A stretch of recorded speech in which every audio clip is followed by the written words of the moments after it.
बोलिए श्री कृष्णचंद्र लाल की, राघवेंद्र सरकार की, राधा रानी की, सीता मैया की, हनुमान जी महाराज की। वाह पार्वती पते हर हर महादेव। देव दुर्लभ कथा श्रीमद् भागवत कथा पुराण में उपस्थित भगवत प्रेमी सज्जनगण, आप लोगों को नमन वंदन करते हुए आज की कथा में हम प्रवेश करते हैं। ये कथा जो मैं सुना रहा हूँ, ये सूत जी महाराज सौनक ऋषि जी को सौनक ऋषियों को सुना रहे हैं। कहाँ सुना रहे हैं? कहाँ सुना रहे हैं? नैमिषारण्य क्षेत्र में। जो संत होते हैं, संत समाधान करते हैं किसका? समस्याओं का। समस्याओं का समाधान करते हैं। समय समय पर धर्म सभाएं होती हैं, ये संतों का काम होता है। समाज में क्या क्या कुरीतियां आ रही हैं, क्या क्या समस्याएं बढ़ रही हैं, ये सब समस्याओं का अंत कौन करता है? संत करता है। संतों का काम होता है धर्म सभा, बीच बीच में धर्म सभाएं करना। देखिए, जब धर्म सभाएं बंद होने लगती हैं, कम होने लगती हैं, तभी जो है धर्म को नुकसान होता है, क्षति होता है। तो धर्म सभा चल रही थी, उसी धर्म सभा में सूत जी से सब प्रश्नोत्तर चल रहा है। शौनक ऋषि जी प्रश्नोत्तर कर रहे हैं। उसी समय जब महाराजा परीक्षित को देखा कि मोक्ष की प्राप्ति को देख करके, महाराजा परीक्षित के मोक्ष की प्राप्ति को देख करके ब्रह्मा जी ने जब श्रीमद् भागवत एक तरफ रखा और सभी पुराणों को एक तरफ रखा, उसके बाद में देखा कि श्रीमद् भागवत का पलड़ा काफी भारी और सभी पुराण जो एक तरफ थे वो सब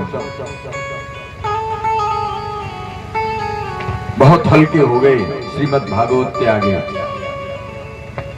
उसी समय ब्रह्मा जी ने, सूत जी ने फिर बताना शुरू किया। श्रीमद् भागवत साक्षात प्रत्यक्ष कृष्ण हैं, जो है जन जन तक प्रचार करने का काम जो है नारद जी ने किया श्रीमद् भागवत।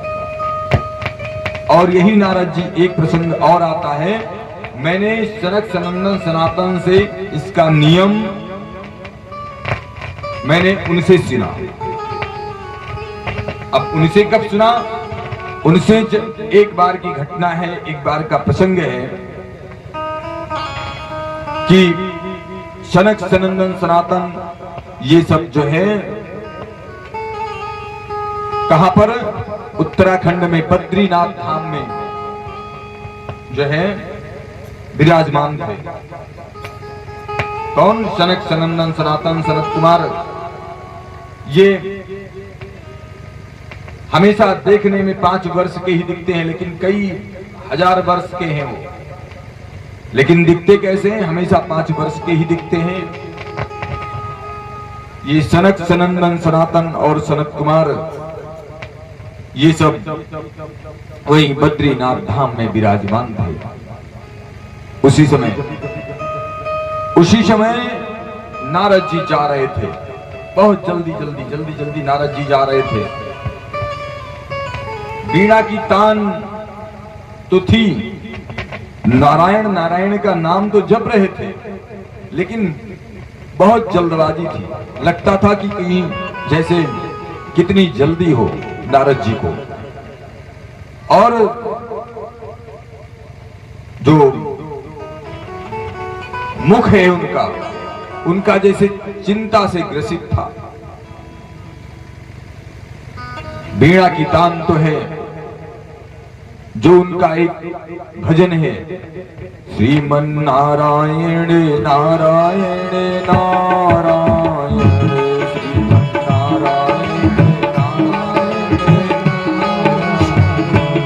श्रीमन नारायण नारायण भजमन नारायण नारायण नारायण भजमन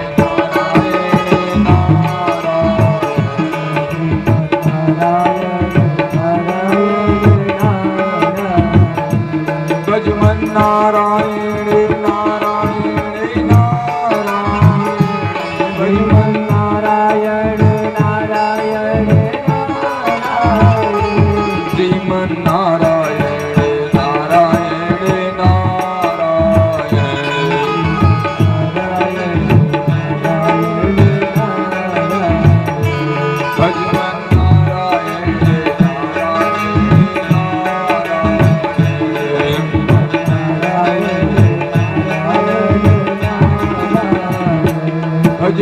नारायण नारायण नारायण भजमन नारायण नारायण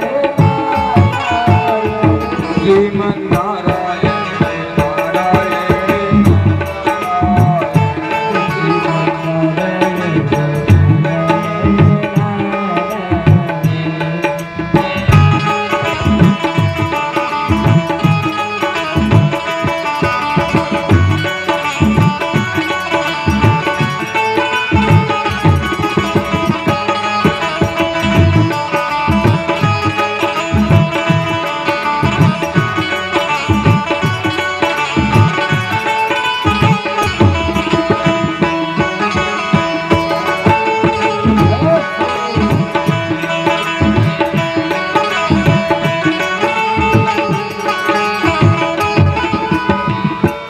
नारायण नारायण गाते हुए बीड़ा की तान पे नारद जी जा रहे हैं।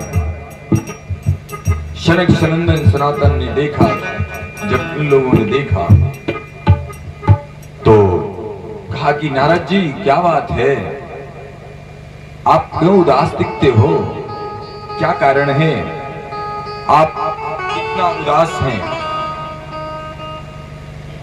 हमने सुना है कि कोई कितना भी रोता हो, कितना भी दुखी हो, कितना भी निराश हो गया हो, लेकिन जिसको नारद जी के दर्शन मिल जाते हैं वो मुस्कुराने लगता हो। एक रोता हुआ भी व्यक्ति मुस्कुराने लगता है। आप ऐसे हैं। का कथम ब्रह्मदीन मुखा कुतश्चिन्तातुरो भवान् अत्वरितं गम्यते कुत्र कुतश्चागमनं तव। कहा नारद जी कथम ब्रह्मदीन मुखा कुतश्चिन्तातुरो भवान्, आपके आभा मंडल पर क्यों ये इतनी बड़ी चिंता व्याप्त दिखाई दे रही है, आप क्यों चिंतित हैं और इतनी जल्दी जल्दी आप कहां जा रहे हैं, क्या परेशानियां हैं आपको, दिखता है। तो नारद जी ने सनक सनंदन सनातन से कहा, प्रणाम किया, कहा कि क्या बताएं, मैं क्या कहूं महाराज, हम पृथ्वी के कोई ऐसा कोना नहीं है जहां मैं न गया हूं, सब जगह गया।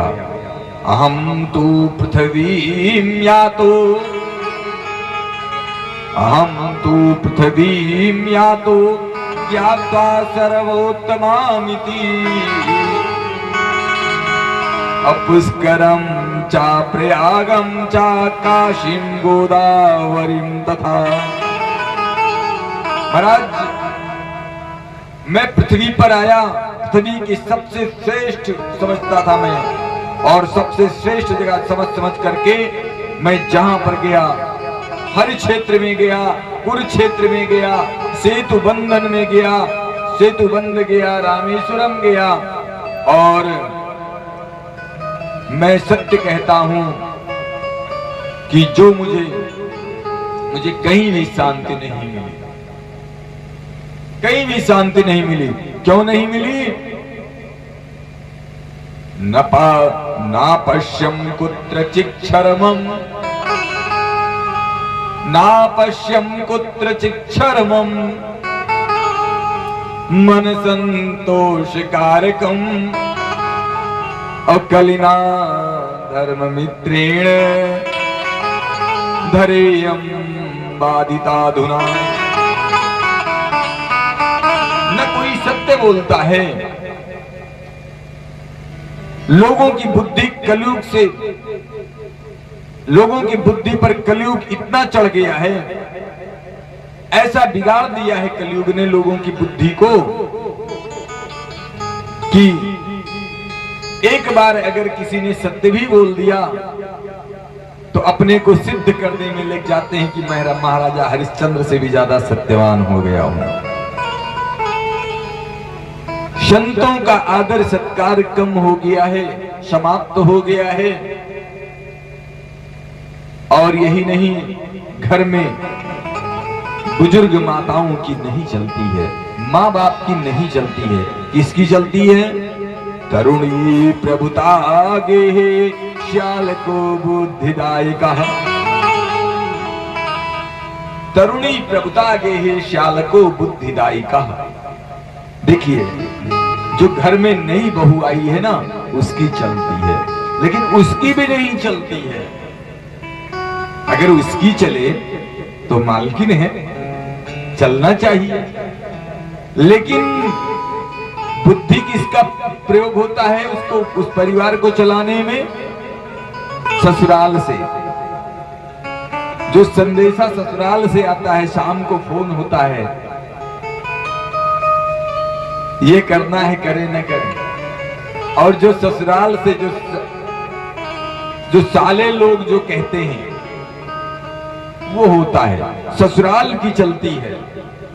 और यही नहीं, कन्याओं की लोग बिक्री करने लगे हैं।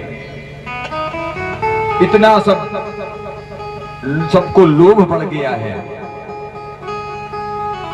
तो कहा ऐसी ऐसी समस्याएं हो गई। तो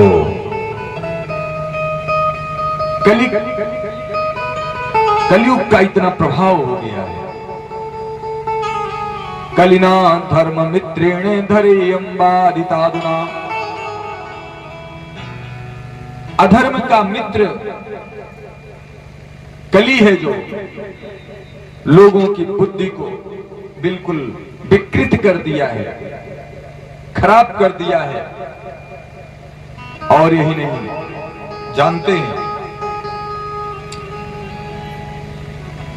संत जो आजकल के हैं, जहां जहां पर मैं गया,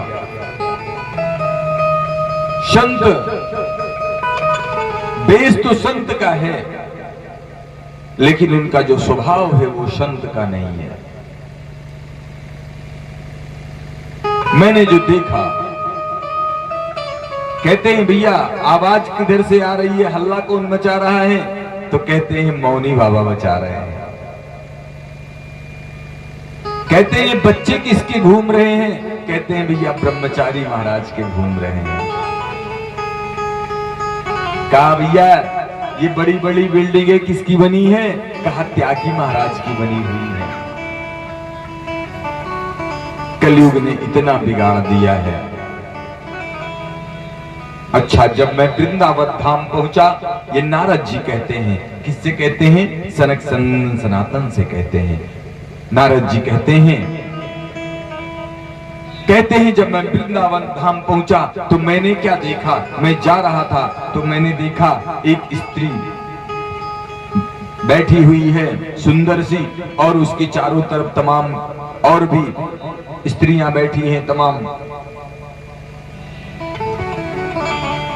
तो मैंने देखा कि एक देवी बैठी है और उसके साथ तमाम देवियां और बैठी हैं। उस देवी को सब देवियों ने घेर रखा है। और फिर मैंने देखा कि बगल में, उस देवी के बगल में जो बैठी है, उनके बगल में दो मूर्छित जर्जर अवस्था में दो पुरुष लेटे हुए हैं। मैंने सोचा कि कुछ ऐसे ही घटना घट गई होगी। मैं उधर से निकला, तब तक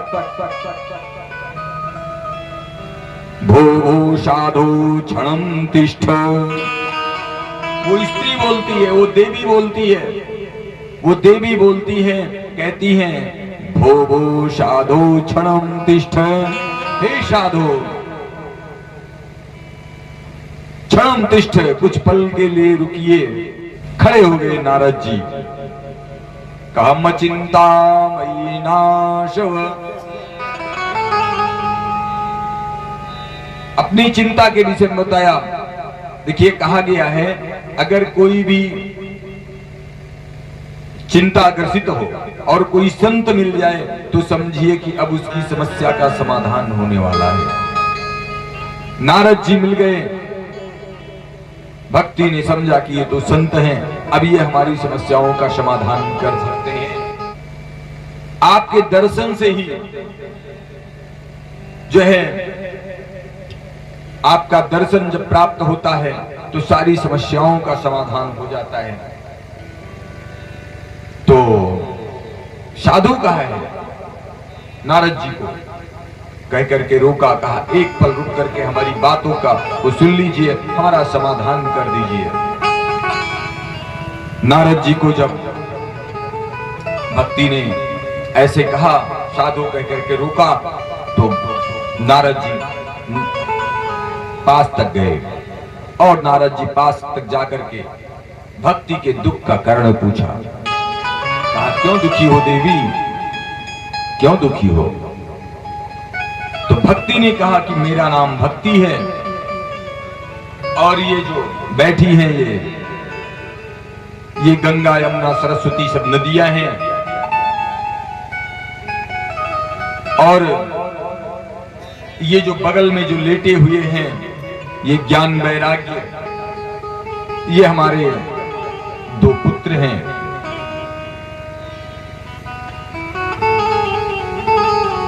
तो नारद जी ने कहा कि फिर क्या समस्या है, बताइए, समस्या को बताइए। तो फिर देवी बोलती हैं, वो जो देवी है वो बोलती हैं भक्ति। कहा उत्पन्ना द्रविड़ेशाहम, मैं द्रविड़ देश में उत्पन्न हुई, द्रविड़ देश में पैदा हुई। उत्पन्ना द्रविड़ेशाहम, मैं द्रविड़ देश में उत्पन्न हुई और वृद्धिम कर्णाटके गता, वृद्धिम कर्णाटके गता, कर्नाटक में मेरा पालन पोषण हुआ, मैं पली बढ़ी। और क्वचिन्न महाराष्ट्रे, कहीं कहीं महाराष्ट्र में मैं सम्मानित हुई। और उसके बाद में गुर्जरे जीर्णताम गता, गुजरात में जब मैं पहुंची तो गुजरात में मुझको बुढ़ापे ने घेर लिया, मेरी बड़ी दुर्दशा हो गई, दुर्गति हो गई। फिर जब मैं आगे बढ़ी, तत्र घोर कलरे योगात्, तत्र घोर कलरे योगात् पाखंडे खंडितांग का, कलयुग के प्रभाव से पाखंडी लोग मुझे अंग भंग कर दिए। तत्र घोर कलरे योगात्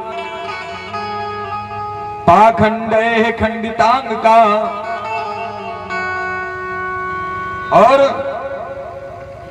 दुर्बला हम चिरं याता, दुर्बला हम चिरं याता पुत्राभ्याम शमंदताम मंदताम। कहा पुत्रों के साथ दुर्बल और निस्तेज हो गई मैं। ये कौन कहती हैं? भक्ति देवी कहती हैं। और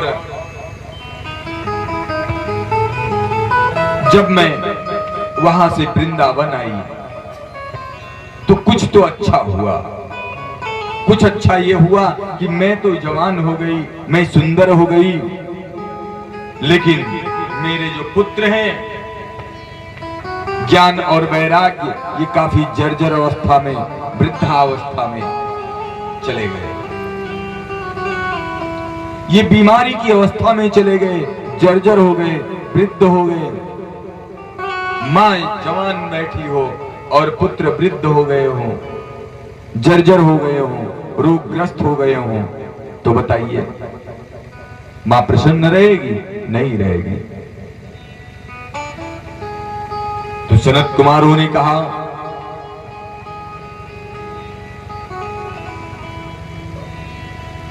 सत्कर्म सूचको नूनम, सत्कर्म सूचको नूनम ज्ञान यज्ञ स्मृतो बुधई, श्रीमद् भागवतालापाशतु गीता शुकादिभिः। देखो नारद जी, ज्ञान वैराग्य के बुढ़ापे को दूर करने के लिए भक्ति देवी के कष्ट को भी निवृत्ति दिलाने के लिए और कोई साधन नहीं है। साधन कौन सा है? सप्ताह ज्ञान यज्ञ। श्रीमद् भागवतालापा केवल सप्ताह ज्ञान यज्ञ ही एक साधन है।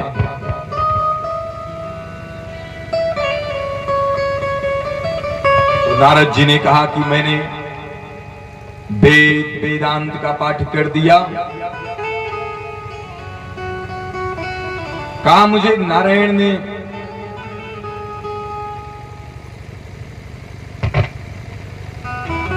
मैंने वेद वेदांत का पाठ कर दिया और वेद वेदांत का पाठ करने के बाद में भी कोई उपाय नहीं हुआ। मैंने जोर जोर से उनके कानों में नारायण का नाम लिया। मैंने जोर जोर से तमाम वेद वेदांत सब सुना डाला और जोर जोर से मैंने बैरागी को जगाया, लेकिन तब भी वो उठे नहीं। तो सनत कुमार जी बोले, सनत कुमारों ने कहा कि सुनो, ये जो वेद है वेद वृक्ष है। कहा नारद, ये जो वेद है ये वृक्ष है और भागवत का उसका फल है। किसी वृक्ष से फल का स्वाद नहीं मिल सकता, स्वाद फल से ही मिलेगा। आम का जो स्वाद है या फल का जो स्वाद है वो वृक्ष से नहीं मिल सकता है, वो फल से ही प्राप्त होगा। तो भागवत वेद और वेदांग का रसमय सार है। इसलिए श्रीमद् भागवत सुनाइए, सप्ताह यज्ञ करिए। तो नारद जी ने कहा कि भाई व्यास, सुनाने वाला वक्ता आपसे अच्छा कोई नहीं हो सकता। कहा कि वही चलना पड़ेगा वृंदावन धाम, क्योंकि भक्ति और ज्ञान वैराग्य वही है।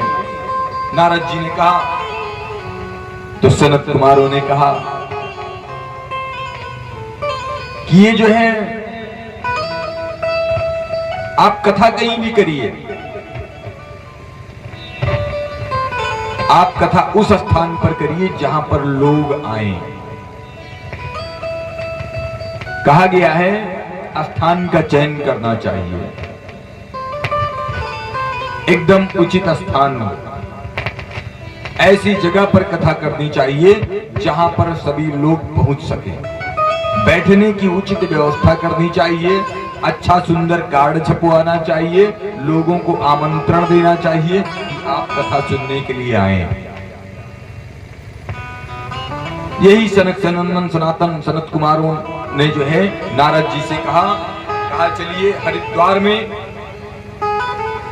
हरिद्वार में आनंद घाट पर बढ़िया जो है सुंदर बालू की जो सफेद मैटी बिछी हुई है, गद्दा बिछा हुआ है।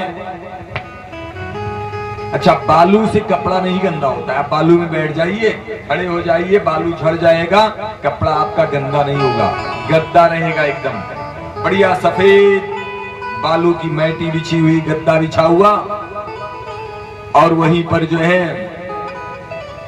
आसन लगाया गया, वहीं पर व्यास मंच बन गया और कथा शुरू हुई। जब कथा शुरू हुई तब जानते हैं ऐसे नहीं, सब लोगों को बुलाया गया। गुरु वशिष्ठ, च्यवन, गौतम, मेधा, परशुराम, याज्ञवल्क्य, व्यास जी, पाराशर जी, शब्द भृगुर वशिष्ठ च्यवनस्य गौतमो, भृगुर वशिष्ठ च्यवनस्य गौतमो, मेधातिथिर्देवल देवरातो, रामस्तथागादिसुतस्य साकलो, अमृकंड पुत्रा त्रिजपे प्रहलादः। ये सब अपने अपने परिवार सहित सब पहुंच गए। कहां? आनंद घाट पर कथा सुनने के लिए। गंगाद्या सरितस्तत्र पुष्करादि शरांसि च, क्षेत्राणि च दशा सर्वे दंडकादिवनानि च। वेदांत, पुराण, शास्त्र, ये सब पुरुष का रूप बना करके आ गए। कहां? आनंद घाट पर कथा सुनने के लिए, श्रीमद् भागवत कथा सुनने के लिए सब आ गए। कथा शुरू हुई। सनक सनंदन सनातन सब लोग कथा सुनने के लिए। जब कथा शुरू हुई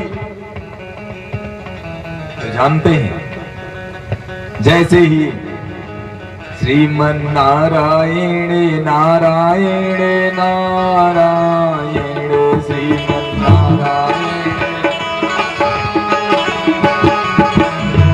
श्रीमन्नारायण नारायण नारायण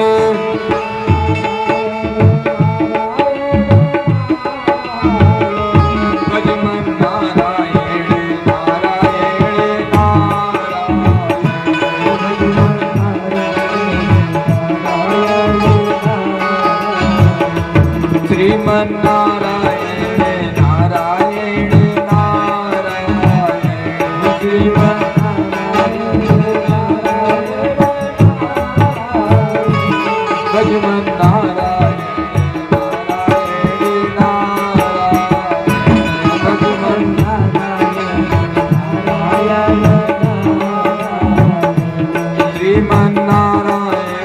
नारायण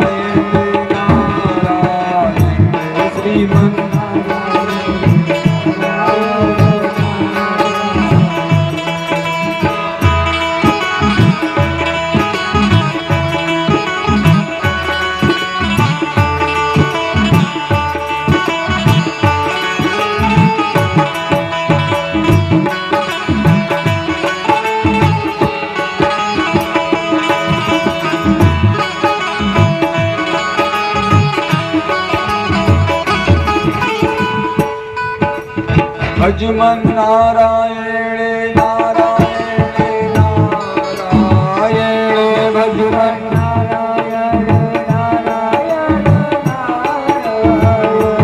भजमन नारायण नारायण नारायण भजमन नारायण श्रीमन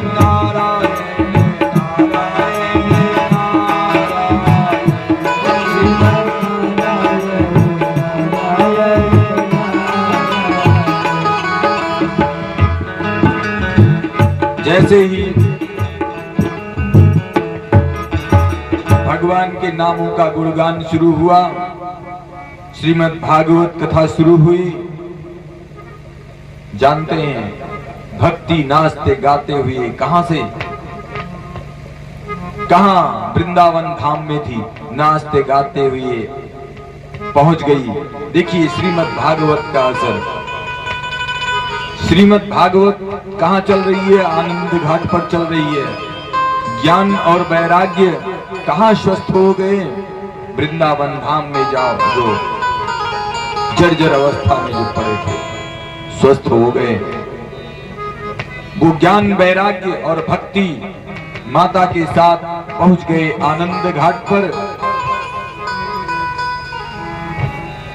अब जब भक्ति पहुंची तो नारद जी ने पहले से ही उनके लिए आसन बना रखा था।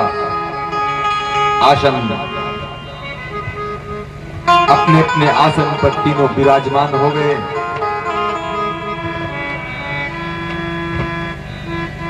ये श्रीमद् भागवत का ये असर रहा। श्रीमद् भागवत क्या करती है?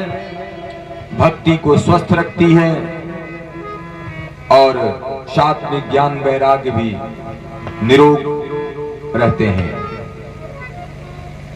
इसीलिए कहा गया है कि हमेशा श्रीमद् भागवत सुनते रहना चाहिए।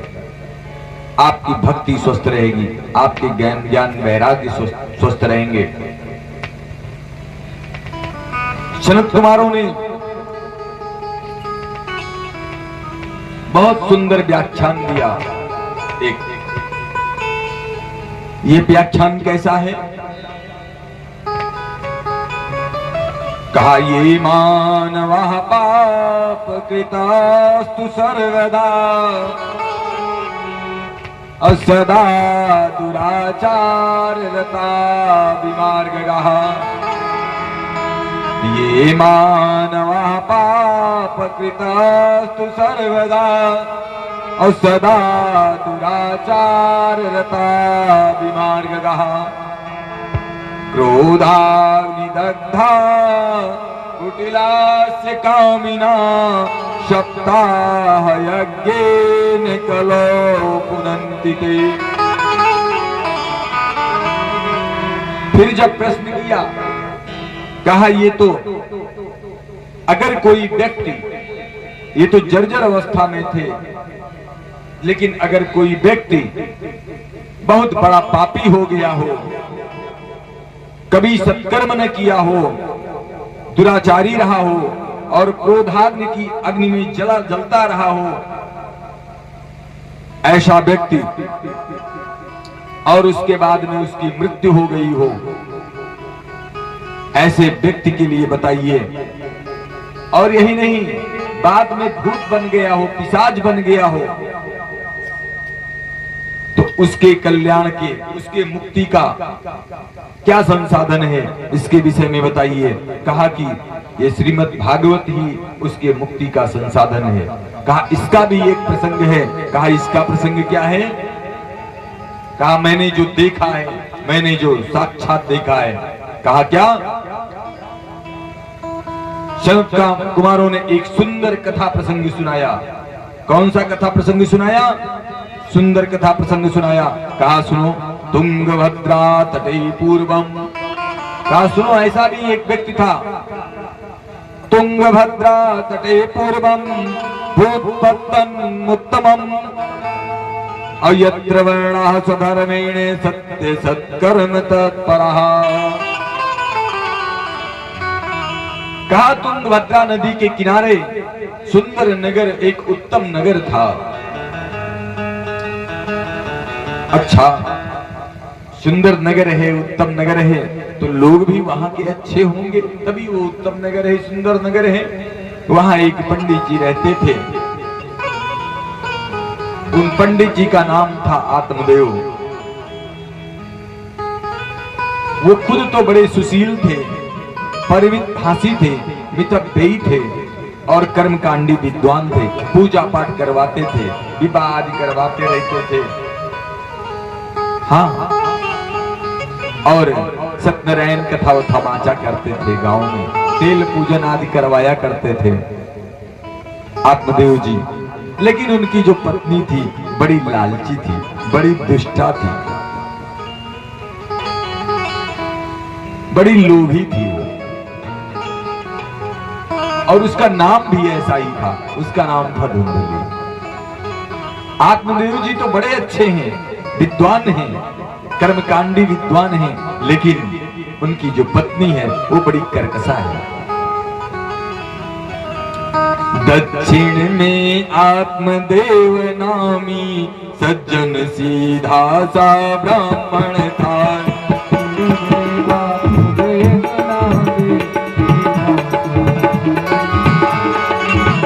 दक्षिण में आत्मदेव नामी सज्जन सीधा सा ब्राह्मण था।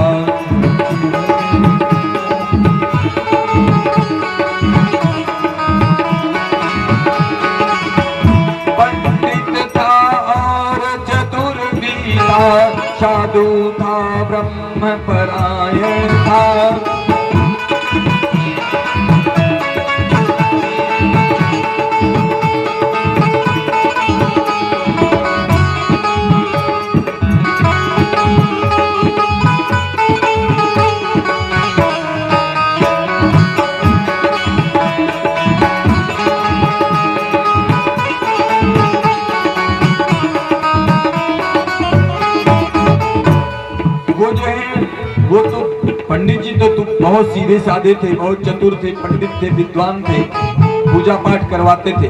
लेकिन जितने ही ये सरल थे, उनकी पत्नी धुंधली, धुंधुली नाम उसकी नारी, मानो वंश की गृहद साथी।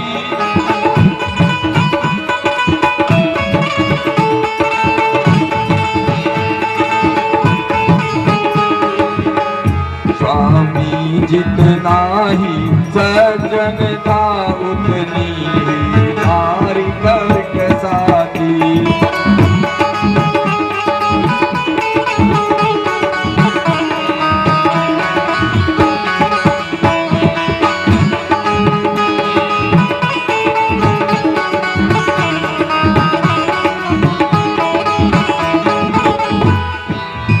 जितना ही पति जितना ही सरल था, जितना सज्जन था, उतनी ही पत्नी जो है उतनी ही दुष्ट थी। और देखिए, एक बात हम कहेंगे, माई आप लोग एक बात सुन लीजिए। पति कितना भी अच्छा हो, फिर कितना भी ईमानदार हो, कितना भी कार्य करने वाला हो, कितना भी कमाऊ हो, अगर पत्नी घर में, गृहिणी जिसको कहते हैं, अगर पत्नी शुद्ध नहीं है तो वो गृह कभी गृह नहीं बन सकता। क्योंकि जब पत्नी शुद्ध होती है तभी वो गृह बनता है, जिसको गृहिणी कहते हैं। गृह कौन बनाता है? गृहिणी बनाती है। माताएं बहनें, हम आप लोगों से कहना चाहेंगे, अनुरोध रहेगा कि पति कितना भी कार्य करके, कितना भी कमा करके लाएगा, अगर पत्नी दुष्टा है तो फिर वो घर कभी घर नहीं बन सकता। वो घर कभी आनंदमय नहीं हो सकता, उस घर में कभी प्रसन्नता नहीं आ सकती, वो घर कभी खुशियों से नहीं भर सकता। खुशियों से कब भरता है? जब घर की नारियां, जब घर की पत्नी, घर की गृहिणियां जब अच्छे विचार वाली होती हैं, तब घर में खुशहाली भरती है, निर्मल मन होता है। देखिए, खुशहाली, आनंद, वो भी भगवत कृपा से ही होती है। और भगवत कृपा कब होती है? जब भगवान प्रसन्न होता है। भगवान कब प्रसन्न होता है? भगवान तब प्रसन्न होता है जब घर की गृहिणियां, जो घर को गृह बनाती हैं, जब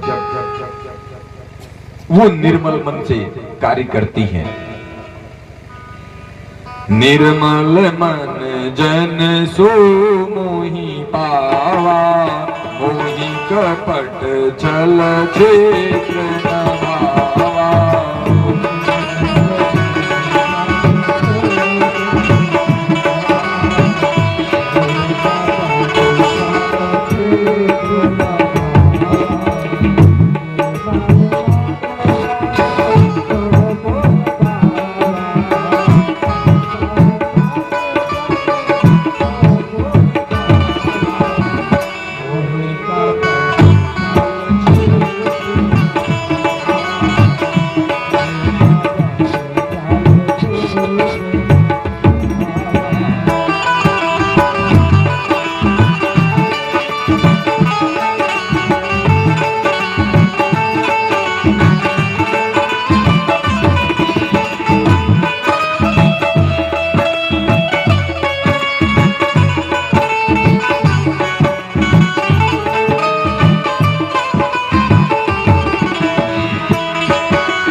अगर देखिए,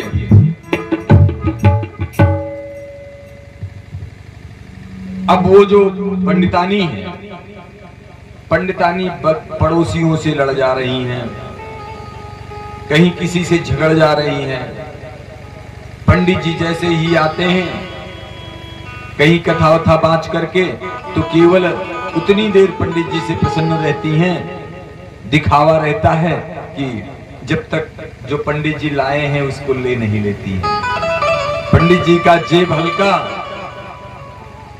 बस व्यवहार भी हल्का पंडितानी का। अब होता क्या है जानते हैं? होता यह है कि पंडित जी के यहाँ घर में बार बार तुलसी का पौधा लगाते हैं, तुलसी का पौधा सूख जा रहा है। बार बार पंडित जी लाते हैं, तुलसी का पौधा लगाते हैं, तुलसी का पौधा सूख जा रहा है। पंडित जी एक गाय ले आए बढ़िया सुंदर सी, क्योंकि गाय हमारी माँ है, गाय हमारी पूज्य है। तो पंडित जी एक सुंदर सी गाय लाए कि गाय की सेवा करेंगे, गाय दूध देगी। लेकिन गाय ने कभी बच्चा ही नहीं दिया तो दूध कहां से देगी? देखिए, आपके कार्य अगर अच्छे नहीं है, आपका मन निर्मल नहीं है, तो कभी आनंदमयी परिवार नहीं हो सकता, कभी प्रसन्नता से भर नहीं सकता परिवार।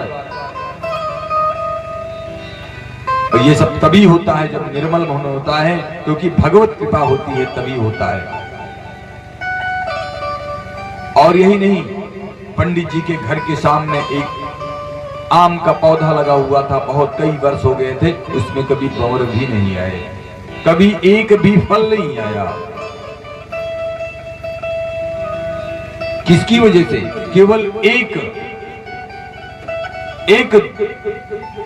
उसकी पत्नी धुंधली, जिसका मन निर्मल नहीं है, केवल एक कारण है। फिर जानते हैं क्या होता है? पंडित जी को कोई संतान भी नहीं हुआ, और जब पंडित जी को कई वर्ष बीत गए, कोई संतान भी नहीं हुआ, तो जानते हैं जब किसी को संतान नहीं होता है तो खुद तो ग्लानि होती ही है, लेकिन पास पड़ोस वाले भी पता नहीं क्या क्या बोलने लगते हैं उसके विषय में। सब कुछ उपाय कर लिया, संतान न अब हो सकती है, जब विप्रदेव ने जान लिया।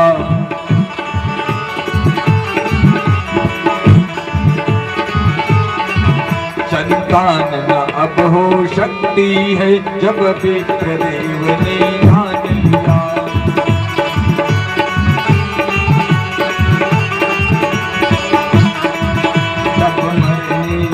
निश्चय करके घर बार छोड़ प्रस्थान किया।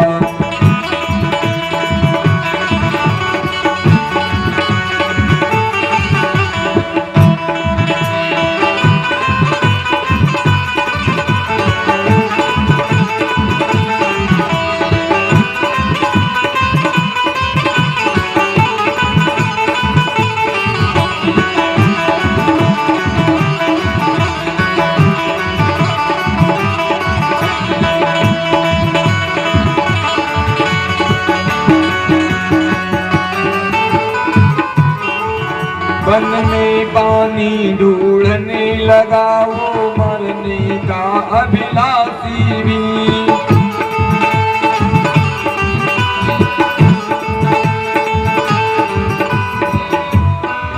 उसी समय हर इच्छा से आ गया वहीं, हर इच्छा से घाट पर वहीं आ गया एक सन्यासी भी।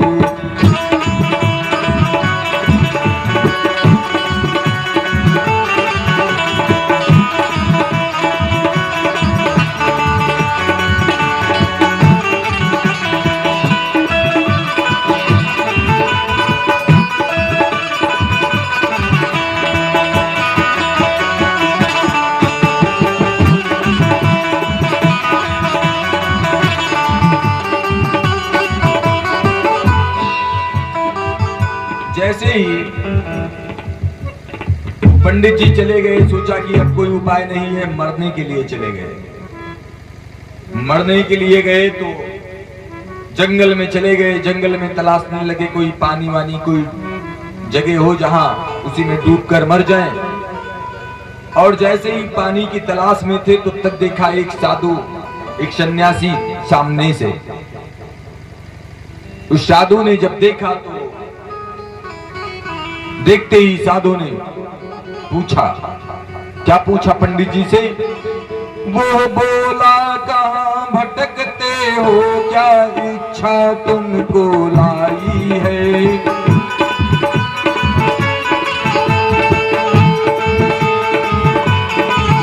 ब्रिजराज तुम्हारे चेहरे पर प्रत्यक्ष निराशा छाई है।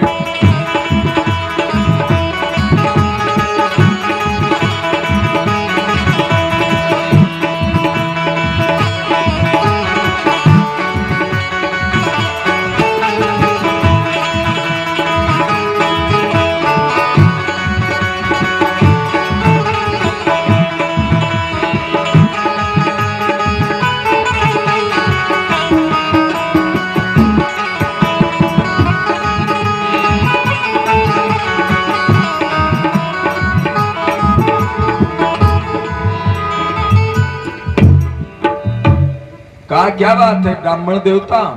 संत ने कहा कि क्या बात है ब्राह्मण देवता, तुम बड़े चिंतित दिखाई देते हो, किस कारण से यहाँ आए हो?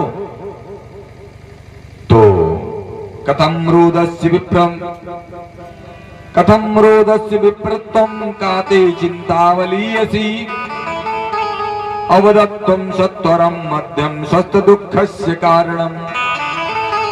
कहा पंडित जी आप तो विद्वान हैं और बड़े कर्मकांडी दिखाई देते हैं, फिर भी आप रो रहे हैं। पंडित जी अपने दुख का कारण आप बताइए। तो पंडित जी विद्वान थे ही, ज्ञानी थे। पंडित जी जान गए कि संत तभी मिलता है जब समस्या का अंत होना होता है। संत जी मिल गए, इसके मतलब समस्या का अंत होने वाला है। जब कोई महात्मा मिल जाए, आप दुखी हो, आपका कोई कार्य न हो रहा हो और कोई महात्मा मिल जाए, कोई संत मिल जाए, तो आप समझ जाइए कि हमारी समस्याओं का समाधान होने वाला है। पंडित जी विद्वान थे, पंडित जी समझ गए कि अब मेरी समस्याओं का समाधान होने वाला है। पंडित जी ने तुरंत, जैसे ही महात्मा ने पूछा, पंडित जी ने बताना शुरू किया। कहा मेरा कोई संतान नहीं है, न कोई संतान है।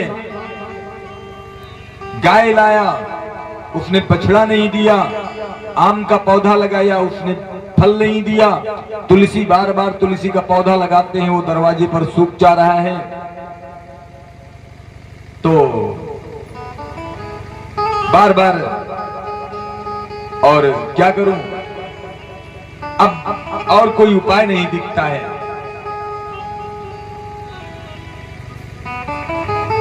बहुत बहुत आशीर्वाद। बैठिए, हम याद भी कर रहे थे आपको।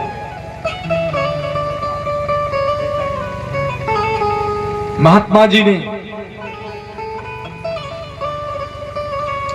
समझाना शुरू किया। महात्मा जी ने समझाया। महात्मा जी ने कहा पंडित जी आप तो विद्वान हैं, पंडित जी आप विद्वान हैं और आप पुत्र नहीं है, तो आप भगवान को ही अपना पुत्र मान लो। आप ज्ञानवान होकर के अज्ञानियों की तरीके से बात करते हैं। परमात्मा को पुत्र मानो। मुंचा ज्ञानम प्रजारूपम बलिष्ठा कर्मणो गति विवेकम तु समासाद्य व्यज संसार वासनम। कहा त्यज संसार वासनम। पंडित जी ये संसार की माया को छोड़िए और भगवान को, परमात्मा को ही अपना पुत्र मान लो। और एक बात और बता दिया। कहा पंडित जी आपको इसी जन्म में नहीं, अगले 7 जन्मों में भी कोई पुत्र नहीं मिलने वाला। जैसे पंडित जी से कहा कि अगले 7 जन्मों में भी कोई पुत्र नहीं मिलने वाला, पंडित जी ने सोचा कि अब तो दिक्कत हो गई। पंडित जी ने पैर पकड़ा महात्मा जी का, संत जी का, क्योंकि संत से समस्याओं का समाधान होता है। पंडित जी ने पैर को पकड़ लिया और पटकना शुरू कर दिया सर पैर पर, और कहा कि महाराज तब तक पटकता रहूंगा जब तक ये सर फट करके और मेरे प्राण न निकल जाए। महात्मा जी ने कहा क्यों? कहा महाराज अभी तक मुझे एक इसी जन्म की चिंता थी कि मुझे कोई पुत्र नहीं है, आपने अगले 7 जन्मों तक बता दिया कि मुझे कोई पुत्र नहीं होगा। अभी से मुझे 7 जन्मों का संकट घेर लिया, 7 जन्मों की चिंता घिर गई मुझे। अब महाराज जब तक मुझे आप आशीर्वाद नहीं देंगे पुत्र प्राप्ति का, तब तक हम आपके पैरों पर ऐसे सर पटकते रहेंगे और जब तक हमारा दम न निकल जाए। पटकना शुरू कर दिया। कहा अब हम शुरू करने जा रहे हैं, अब या तो आप आशीर्वाद दो और मुझे पुत्र प्राप्त हो, और या तो मुझे आपके चरणों में ही मुझे मर जाने दो। संत जी ने सोचा कि मैं तो अच्छा फंसा हाल पूछ करके। संत जी ने बहुत समझाया, न मानने पर संत जी ने अपनी झोली में हाथ डाला और झोली में हाथ डाल करके एक सेब का फल निकाला, एक फल निकाल करके दे दिया ब्राह्मण देवता को। कहा ये ले जाओ पंडितानी को खिला देना। पंडितानी जैसे ही इस फल को खाएगी गर्भवती हो जाएगी, सुंदर सा बालक आपको प्राप्त हो जाएगा। पंडित जी जाते हैं फल लेकर के, और वहां पड़ोस के गांव में ही पंडितानी की दूसरी बहन ब्याही थी। पंडितानी की तरफ कोई पुत्र नहीं था और पंडित जी का कमाया हुआ धन पूरा गजा पड़ा हुआ था, और उधर जो बहन थी दूसरे गांव में बगल में ब्याही हुई थी, उसके यहाँ दर्जनों पुत्र थे। इनके यहाँ खाने वाला नहीं था और उनके यहाँ खाने के लिए नहीं था। जहां खाने वाले लोग थे वहां खाने के लिए कुछ था नहीं, और जहां खाने के लिए बहुत कुछ था वहां कोई खाने वाला नहीं था। उसने दिमाग लगा दिया, सोचा कि अगर पंडितानी की तरफ, हमारी बहन की तरफ अगर कोई पुत्र नहीं हुआ तो हमारे बच्चों की जिंदगी यहीं से कट जाएगी। उसने समझाना शुरू किया पंडितानी को। पंडितानी से कहा देखिए हमने बच्चे पैदा किए हैं, मुझे पता है कितना तकलीफ होता है, कितना कष्ट होता है, तुम इन सब चक्कर में न पड़ो।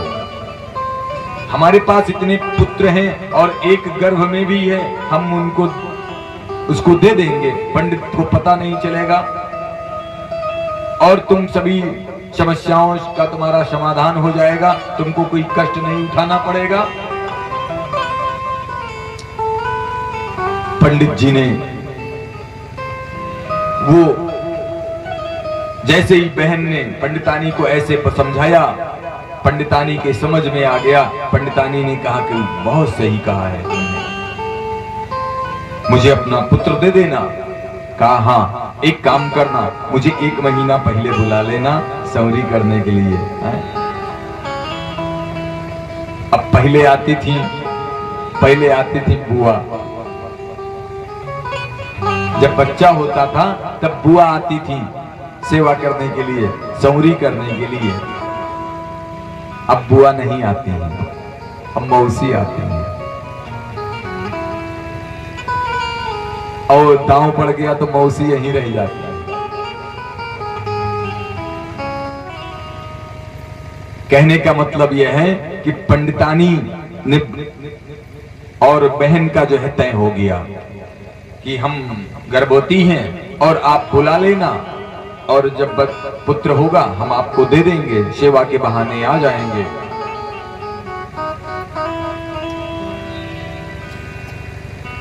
पंडित जी तो समझ रहे हैं कि हमारी पत्नी गर्भवती हो गई, फल खा लिया और पंडितानी ने कहा पंडित जी से कि हे पंडित जी, इसको हम रख दे रहे हैं, स्नान करके पूजा पाठ करके तब इस फल को खाएंगे, जिससे जो है बढ़िया सुंदर सा बालक पैदा हो, जैसे आप हैं उस तरीके से। हाँ ठीक। पंडित जी सीधे साधे पंडित जी कथा बांचने के लिए चले गए, कहीं सत्यनारायण व्रत की कथा थी। पंडितानी ने क्या किया, कहा इस फल को क्या किया जाए, तो पंडितानी और बहन ने मिलकर के उस फल को गाय को खिला दिया। तो जब गाय को खिला दिया तो गाय भी गर्भवती हो गई। अब पंडित जी भैया डेली ला रहे हैं नारियल का पानी कि सुंदर पुत्र हो, बता रहे हैं कि गर्भवती महिलाओं को नारियल का पानी पिलाने से पुत्र बड़ा सुंदर गोरा होता है। अनार का जूस, बढ़िया मेवा, हाँ खूब पंडितानी खा खा करके, पंडितानी जैसे इतना मेवा मिष्ठान सब खाने लगी, बढ़िया ताकत वाली चीज, टॉनिक बढ़िया डॉक्टर साहब से लिखवा करके। और पंडितानी जैसे जैसे टॉनिक पीने लगी, पंडितानी और चौड़ाई गई पहले की अपेक्षा। अब देखो पंडितानी के चेहरे पर एकदम चमक, क्योंकि डेली पंडित जी प्रतिदिन जूस लाते थे। जाए जितना कुछ कथा भागवत पावे तो उन्हें के फल और नारियल के पानी लेकर के आते थे पंडितानी के लिए। अच्छा, अब समय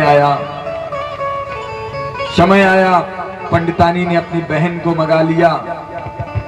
पंडितानी दिन भर, पंडित जी बाहर रहते थे, पंडित जी के आने का समय होता था, पंडितानी बिस्तर पे लेट जाती थी चुपचाप, रजाई वजाई ओढ़ करके।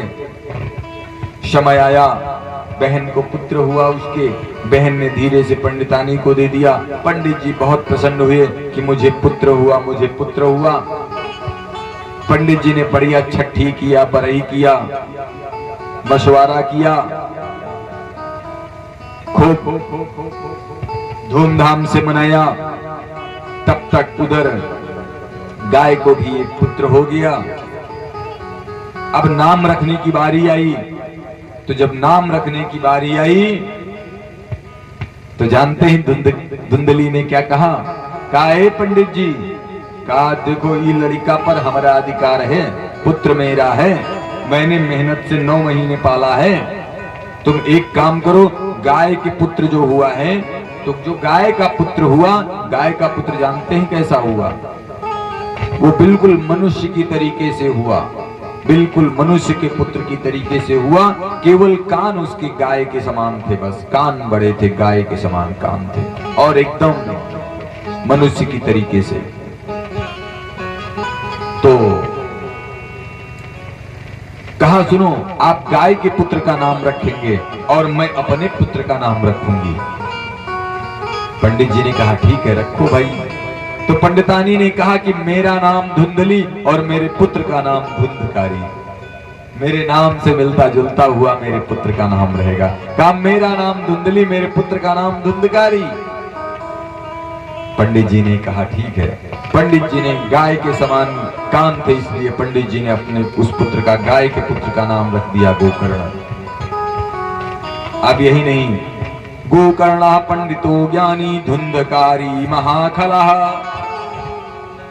गोकर्ण तो बहुत विद्वान योग्य पंडित बन गया, और जो धुंधकारी था वो महाखल, खल माने महाखल मतलब दुष्ट, महाखला इतना दुष्ट निकला कि जानते हैं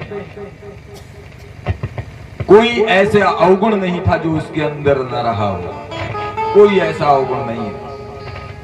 छोटा सा था, गुटखा पान खाना शुरू कर दिया, गांजा बीड़ी पीना शुरू कर दिया, गलत लड़कों का साथ कर दिया, जुआ आदि खेलने लगा, थोड़ा और बड़ा बेश्याओं के यहाँ जाने लगा।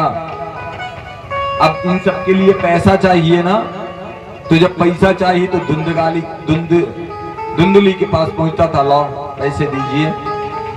धुंधली के पास जितना पैसा रखा था, जो जमा था, सब कुछ लेकर के खर्च कर दिया।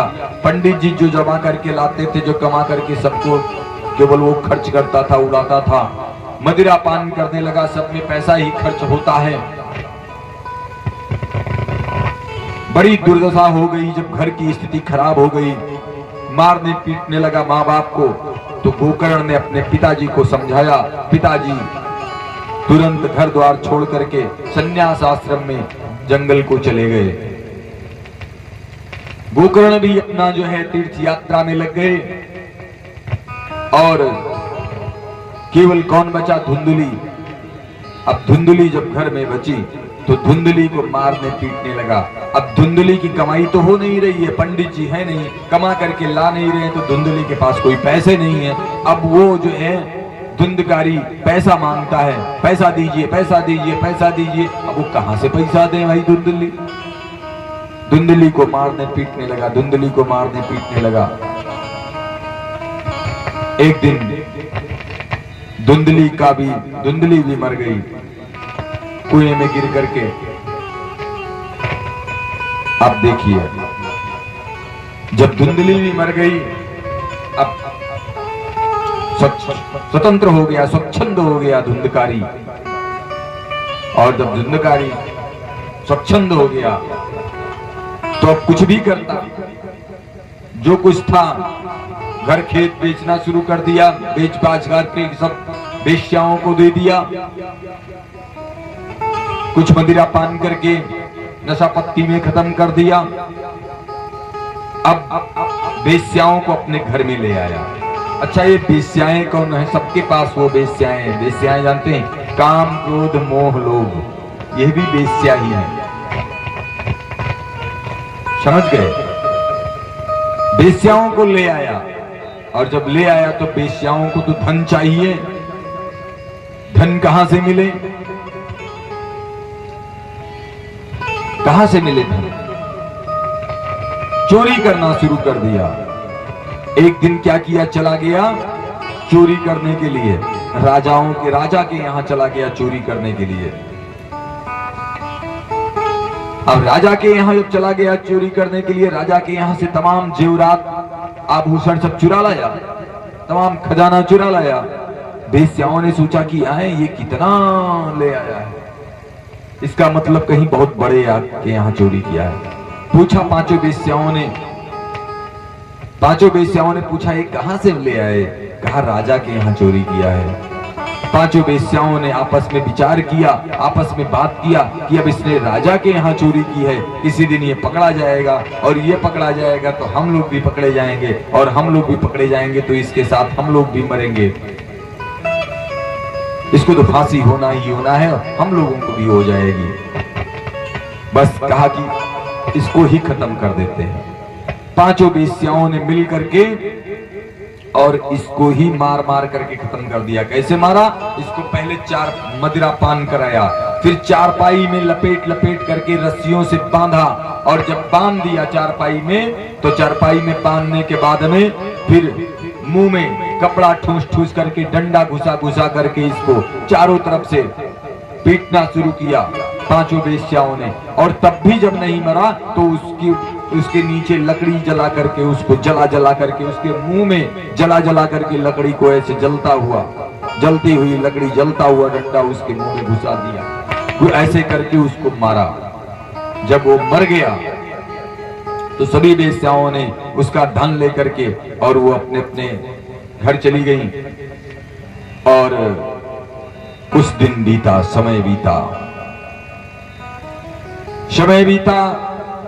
गोकर्ण जी टहलते टहलते फिर अपने गांव में आ गए। गांव के लोगों ने उनका स्वागत किया। उन्होंने रात्रि के समय कहा रात्रि प्रवास हम अपने घर में करेंगे, बहुत दिन बाद आए हैं। अपने घर में जब गए रात्रि का प्रवास करने के लिए, रात्रि में वो सो रहे थे, उसी समय बड़ा तेज आवाज हुई गरगराने की, और कभी भैंसा बन करके, कभी शेर बन करके, कभी हाथी बन करके वो जो है आने लगा। गोकर्ण जी ने तुरंत जल का छींटा मंत्र पढ़ करके मारा। जैसे मारा वो जोर से चिल्लाया, कहा अहम भ्राता तुदीयोस्मि। क्या कहा? जैसे ही जल का छींटा मंत्र पढ़ करके मारा, गोकर्ण जी ने तुरंत वो हाथ जोड़ करके कहता है, अहम भ्राता तुदीयोस्मि धुंधकारित नामतः। कहा भैया मैं आपका भाई धुंधकारी हूं, मेरा नाम धुंधकारी है। स्वकीयेन एव दोषेण ब्रह्महत्तम नाशितम मया। भैया मैं आपका भाई धुंधकारी हूं। और जैसे ही ये कहा तो जानते हैं गोकर्ण ने कहा राम राम, ये तो प्रेत बन गया, ये तो प्रेत हो गया। कहा तुम प्रेत बन गए, प्रेत होकर के यहां पड़े हो? मैंने तो तुम्हारा श्राद्ध ही कर दिया, तब भी तुम प्रेत योनि से अभी मुक्त नहीं हुए। धुंधकारी बोला, कहा भैया आप कितने भी बार, सैकड़ों बार मेरा श्राद्ध करोगे, लेकिन तब भी मुझे मुक्ति नहीं मिलेगी, क्योंकि मैंने इतना बड़ा पाप किया है, इतना पाप किया है कि श्राद्ध से मुक्ति मिलने वाली नहीं है। तब जानते हैं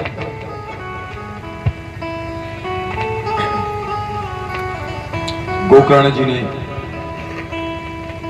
श्रीमद् भागवत का अनुष्ठान किया। कैसे अनुष्ठान किया? गांव के लोगों को बुलाया, सुबह हुआ, श्रीमद् भागवत का अनुष्ठान किया। खुद व्यास बन करके बैठे गोकर्ण जी महाराज। और आपको बताएं, वो इतना पापी था, उसके पास पुण्य नाम की पूंजी नहीं थी, वो कथा में बैठ नहीं सकता था। हम आपको बताएं, कभी भी पूंजी नहीं खत्म करनी चाहिए, क्योंकि जब उसकी कृपा होती है तभी ये कथा मिलती है। तो उसकी कृपा बनी रहे, इसलिए बार बार पूंजी को नहीं खत्म करना चाहिए, पूंजी बनी रहनी चाहिए। जब आप कथा सुनते रहेंगे, बार बार कथा सुनते रहेंगे, धर्म करते रहेंगे, दान करते रहेंगे, अच्छे कार्य करते रहेंगे, तो वो पूंजी बनी रहेगी और आपको कथा मिलती रहेगी। अभी आप कोई बिजनेस करते हैं और जब एकदम पूंजी खत्म हो जाए तो आप धंधा कर पाएंगे, बिजनेस कर पाएंगे? नहीं कर पाएंगे। ऐसे ही आपका जो धर्म है, वो धर्म की जो पूंजी है वो कभी खत्म नहीं होनी चाहिए। उसके तो पास कोई पूंजी ही नहीं थी, अब वो कथा है, क्योंकि भगवान की कृपा जब होती है तभी कथा मिलती है। अब कैसे कृपा हो जब पूंजी नहीं है? तो उसको जबरदस्ती पकड़ करके उसको सप्त ग्रंथि के ब्रांच में उसको बैठाया गया, और जब सप्त ग्रंथि 7 गांठों के बीच में बैठाया गया उसको, और जब 7 गांठों के बीच में बैठाया गया तो बढ़िया सुंदर तरीके से कथा सुनी। श्री कृष्ण गोविंद हरे मुरारी, हे नाथ नारायण वासुदेव।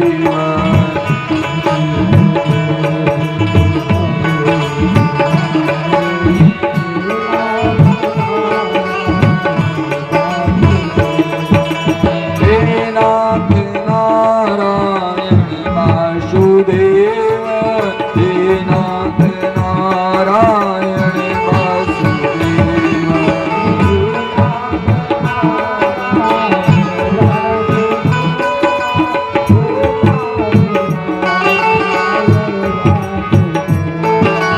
श्री कृष्ण गोविंद हरे मुरारी, हे नाथ नारायण वासुदेव।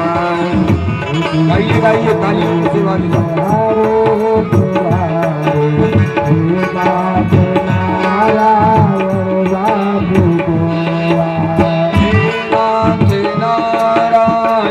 वासुदेव, हे नाथ नारायण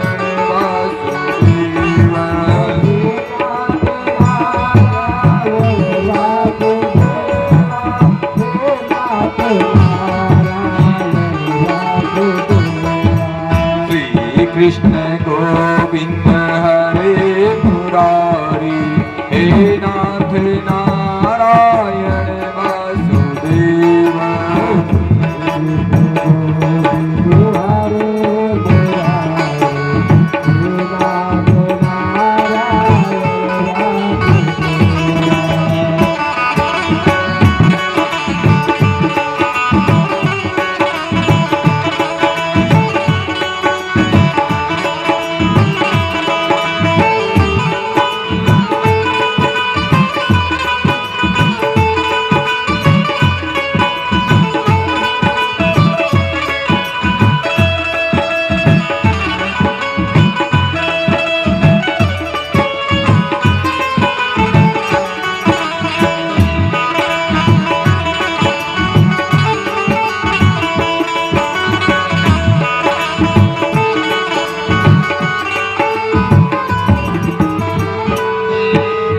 जैसे ही कथा एक एक दिन बढ़ने लगी, एक एक गांठ फटने लगी, और 7वें दिन जानते हैं 7वीं गांठ फटती है और एक विमान आता है और वो सीधे उसको मुक्ति मिल जाती है। मुक्ति मिलना किसको कहते हैं? मुक्ति मिलना ये है आत्मा का ज्ञान प्राप्त होना, आत्मा का बोध होना, सही गलत का ज्ञान होना, यही मुक्ति है। अच्छा।